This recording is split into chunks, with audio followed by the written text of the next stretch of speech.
پناہ مانگتا ہوں میں اللہ کی شیطان مردود سے۔ شروع کرتا ہوں اللہ کے نام سے جو بڑا مہربان نہایت رحم کرنے والا ہے۔ اور یاد رکھو جب ہم نے بنی اسرائیل سے ایک پختہ عہد لیا تھا کہ اللہ کے سوا اور کسی کی عبادت نہ کرنا، اور والدین کے ساتھ احسان کرنا، اور رشتہ داروں، یتیموں اور مسکینوں کے ساتھ بھی سلوک سے پیش آنا، اور لوگوں سے اچھی باتیں کہنا، اور نماز ادا کرنا، اور زکوٰۃ دیتے رہنا۔ پھر چند آدمیوں کے سوا تم سب اس عہد سے پھر گئے اور تم ہو ہی منہ پھیرنے والے۔ اور یاد کرو جب ہم نے تم سے عہد لیا تھا کہ آپس میں خون ریزی نہ کرنا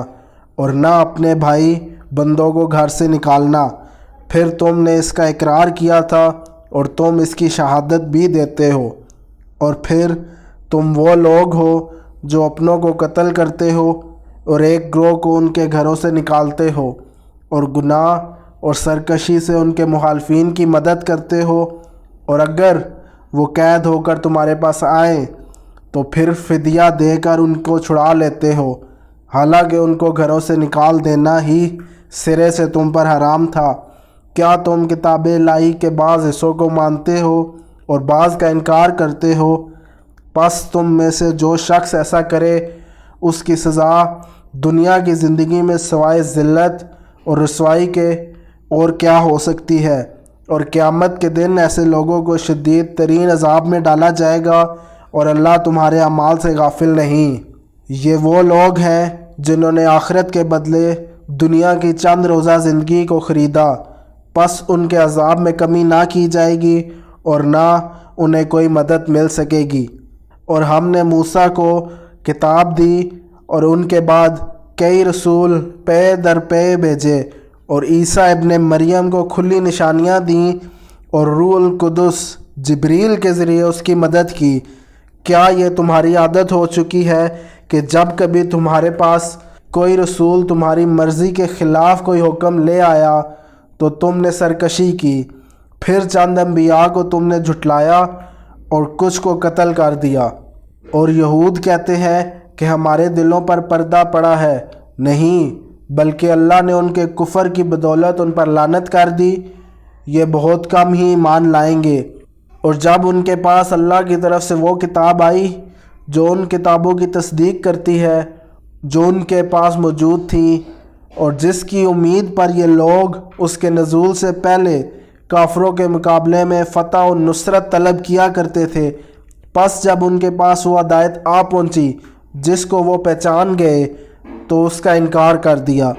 پس کافروں پر خدا کی لعنت ہو۔ کیسی بری چیز انہوں نے اپنی جانوں کے بدلے خرید لی ہے، اور وہ یہ کہ اپنی سرکشی کی وجہ سے اس ہدایت سے انکار کر دیا جو اللہ نے ان پر نازل کی تھی، صرف اس حسد کی بنا پر کہ اللہ اپنے بندوں میں سے جس پر چاہتا ہے فضل کر دیتا ہے۔ پس وہ غضب در غضب کے مستحق ہوئے، اور کافروں کے لیے رسوا کن عذاب ہوگا۔ اور جب ان سے کہا جاتا ہے کہ جو کچھ اللہ نے نازل کیا ہے اس پر ایمان لے آؤ، تو کہتے ہیں کہ جو کچھ ہم پر نازل کیا گیا اس پر تو ایمان لائیں گے، اور اس کے سوا جو کچھ ہے اس سے انکار کرتے ہیں، حالانکہ یہ قرآن سچا ہے اور جو کچھ سابقہ آسمانی علم ان کے پاس ہے اس کی تصدیق کرتا ہے۔ ان سے پوچھو بھلا اس سے پہلے تم نبیوں کو کیوں قتل کیا کرتے تھے اگر تم مومن ہو؟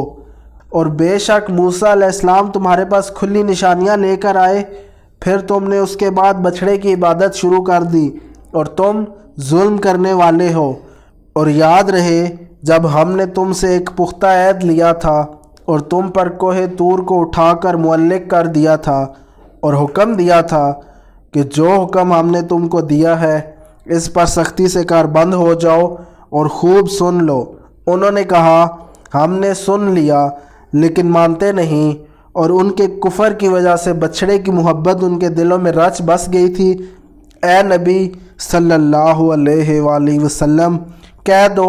کہ تمہارا یہ ناقص ایمان تمہیں بہت ہی برا حکم دے رہا ہے اگر تم واقعی مومن ہو۔ کہہ دیجئے کہ اگر آخرت کا گھر اللہ کے ہاں دوسروں کے بجائے تمہارے لیے ہی مخصوص ہے تو ذرا موت کی آرزو تو کرو اگر تم سچے ہو، اور یاد رکھو وہ اپنے ان برے اعمال کے سبب جو ان کے ہاتھوں سرزد ہوئے اس کی ہرگز آرزو نہ کریں گے، اور اللہ ظالموں کو خوب جانتا ہے۔ اور یقیناً تم ان اہل کتاب کو تمام لوگوں سے بڑھ کر زندگی کا حریص پاؤ گے، بلکہ مشرکوں سے بھی زیادہ۔ ان میں سے ہر ایک یہی چاہتا ہے کہ کاش اس کی عمر 1000 برس کی ہو، حالانکہ اگر وہ لمبی عمر پا لیں تو بھی عذاب سے نہیں چھوٹ سکتے، اور اللہ ان کے اعمال کو خوب دیکھتا ہے۔